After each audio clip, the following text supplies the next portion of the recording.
jour, j'ai la voix qui est un peu cassée. Avant-hier, nous étions sur Facebook, comme d'habitude. Il n'y a pas parce que certaines personnes ont commencé à dire oui, je suis morte, oui, ça n'a rien à voir. C'est Mélion. Je l'ai piqué une crise. Il y a 3 ans de cela, quand j'ai eu le même coup. Vous savez pourquoi j'ai vu tout en noir? Parce que j'ai eu le même coup. Parce que j'ai eu les buzz. Je ne crée pas les buzz.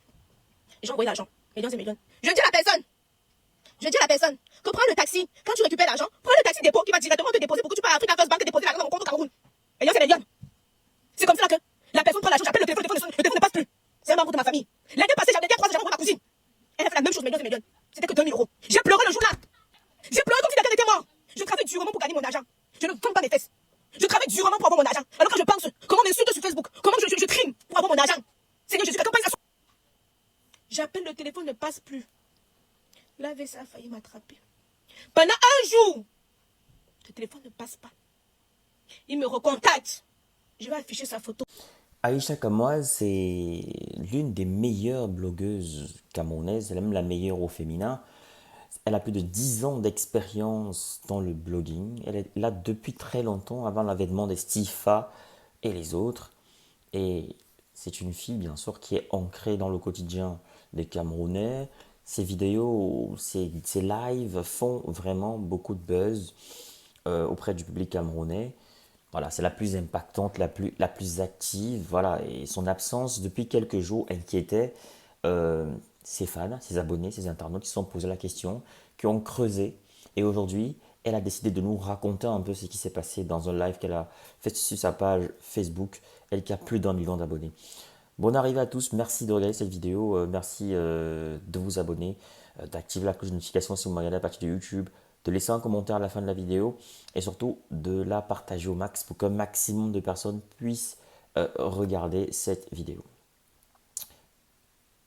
On commence tout de suite la vidéo. Donc on parle donc d'Aïcha Kamoise. Alors Aïcha Kamoise aurait été arnaquée selon ses propos une forte somme, 15 000 euros, près de 10 millions de francs CFA, un argent qu'elle a décidé d'investir dans le cinéma camerounais. Donc c'est pas la première fois qu'elle se fait arnaquer par les Camerounais. Maintes fois, à maintes reprises, elle a accusé des réalisateurs, des monteurs d'avoir arnaqué son fric qu'elle a injecté dans les productions. Et il n'y a jamais eu de suite, il n'y a jamais eu de verdict. Je ne sais même pas s'il y a eu un procès. En tout cas, elle ne nous a pas vraiment expliqué. Elle ne nous a pas trop expliqué. Mais c'est pas la première fois qu'elle se fasse anarquer de la sorte. Et selon ses propos, plusieurs fois par certains membres de sa famille, qu'elle n'a pas forcément affiché, mais qu'elle promet d'afficher cette fois. Donc, ça fait vraiment mal qu'une personne économise son argent et ait envie de l'investir et qu'on se retrouve à cela. Donc, ce qui décourage pas mal d'investisseurs, pas mal de personnes dont la diaspora d'investir au Cameroun. Il y a plein de gens qui se plaignent de ce genre de situation, qui sont arnaqués par des frères, par des cousins, par des amis, parce qu'ils ne peuvent pas être sur place pour surveiller leur argent, parce qu'ils sont en Europe, à l'étranger, pour chercher de l'argent, pour produire des richesses, pouvoir investir au Cameroun. Et c'est une situation qui se répète. Tout récemment, il y a un étudiant en Allemagne. Je disais tantôt qu'il y a un étudiant camerounais en Allemagne qui s'est fait arnaquer une somme entre 20 et 30 millions de francs CFA par une femme qui a disparu dans la nature, qu'on ne retrouve pas. Malgré tous les éléments de preuve, il s'est plaint, il est même parti au Cameroun pour suivre l'affaire, mais il a trouvé quelques difficultés sur le terrain et jusqu'à ce jour, il n'y a toujours pas de suite pour cette affaire. Donc les gens le font en toute impunité. Et ça, c'est pas de nature à encourager les investisseurs. C'est pas de nature à encourager les diasporiens. C'est pas de nature à encourager ceux qui aiment leur pays. C'est une situation quand même déplorable. Il suffit pas juste de dénoncer pour comprendre. Le mal, il est profond. Il faut vraiment questionner cette attitude. Comment les gens peuvent être aussi méchants avec leurs frères? C'est quand même. Là, je suis plus dans l'info. Là, je suis déjà dans la chronique. Là. C'est une situation vraiment compliquée. Et avec le cas d'Aïcha Kamoise, ceux qui ne sont pas au courant, ou alors ceux qui négligeaient, vont prendre ça beaucoup plus au sérieux parce que comme elle est une blogueuse connue, Ça va grossir un peu l'affaire et les langues vont commencer à parler, à dire des choses.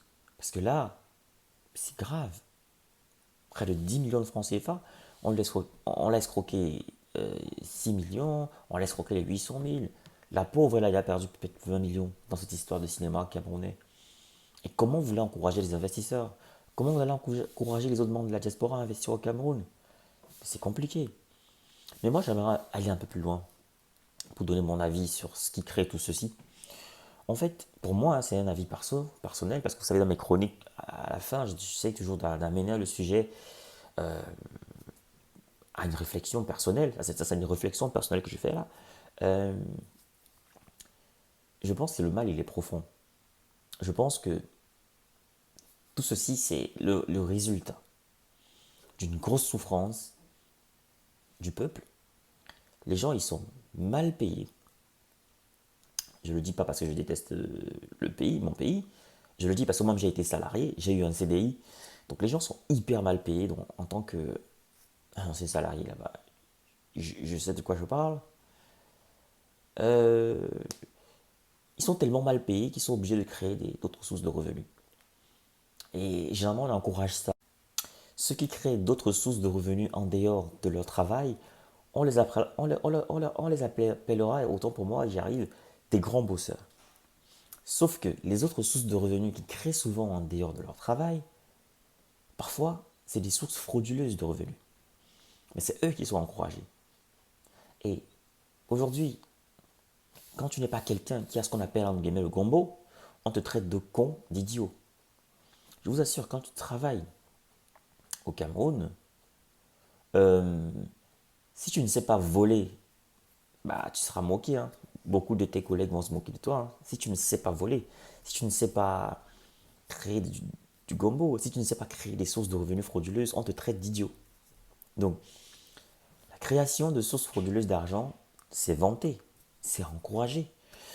Mais à force d'encourager les gens à se débrouiller dans les sources frauduleuses, quand les sources normales ne veulent pas bien les payer, ça crée beaucoup de bandits, ça crée beaucoup d'arnaqueurs, beaucoup de voleurs.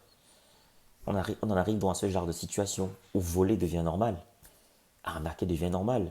Les gens se vantent même de pouvoir arnaquer les gens. Voilà, on arrive à ce genre de situation que vit Aïcha Kamoa, ce qui est vraiment dommage. Donc pour que les choses changent, pour que ce genre de situation diminue, pour ne pas dire... Les arnaques, ça existe partout, hein, mais là, c'est un peu trop fort. Un cousin, une cousine, un frère, c'est trop là. Donc il faut déjà qu'il y ait du travail, il faut qu'on crée plus de travail, faut qu'on paye bien les gens. Il faut que l'État impose un certain... L'État doit imposer un certain seuil de salaire. Sinon, ça ne finira jamais. L'État doit imposer un certain seuil de salaire au privé. Et que le privé doit respecter. Et même l'État doit bien payer ses employés. Pour que les employés ne volent pas l'argent de l'État. Si quelqu'un est bien payé, bah, difficilement il pense à voler l'État. Donc, j'accuse les voleurs, mais j'interroge également un système qui ne fonctionne pas. Donc le système où c'est le gombo qui est devenu le salaire. C'est un système qui va former que des arnaqueurs. C'est un système qui va former que des bandits. Voilà. Voilà, donc apprenons à bien payer nos employés. Apprenons à bien les rémunérer. Même moi, quand je fais un business avec quelqu'un, c'est-à-dire que si je fais une affaire avec quelqu'un, parfois je suis même le créateur de l'affaire. Mais je prends juste 50%. Vous pensez que c'est parce que je suis bête? Non, c'est parce que je ne veux pas que celui avec qui j'ai fait l'affaire se sente lésé. C'est un souci voilà, de bon sens, tout simplement. Il y a des gens qui feront les affaires avec les gens, ils vont donner 10%, ils vont prendre 90% seuls. C'est l'esprit d'arnaque avec lequel on a grandi. Voilà, les gens honnêtes comme nous là. On n'a pas voix au chapitre, hein. Merci d'avoir regardé cette vidéo. Toutes mes excuses à Aïcha Kamwa. J'ai failli dire mes condoléances. Beaucoup de courage. Et reste forte. Et si tu as besoin de moi, je suis là. Et ceux qui se moquent de toi, honte à eux, tout simplement, parce que ça peut arriver à tout le monde. Sois forte. Merci à tous. On se retrouve pour une prochaine vidéo très très bientôt. Partagez-la au maximum pour que les gens soient au courant, pour que les gens me découvrent. Abonnez-vous si ce n'est pas encore fait pour ne rater aucune autre de mes vidéos. À très bientôt. Courage Aïcha. On est ensemble.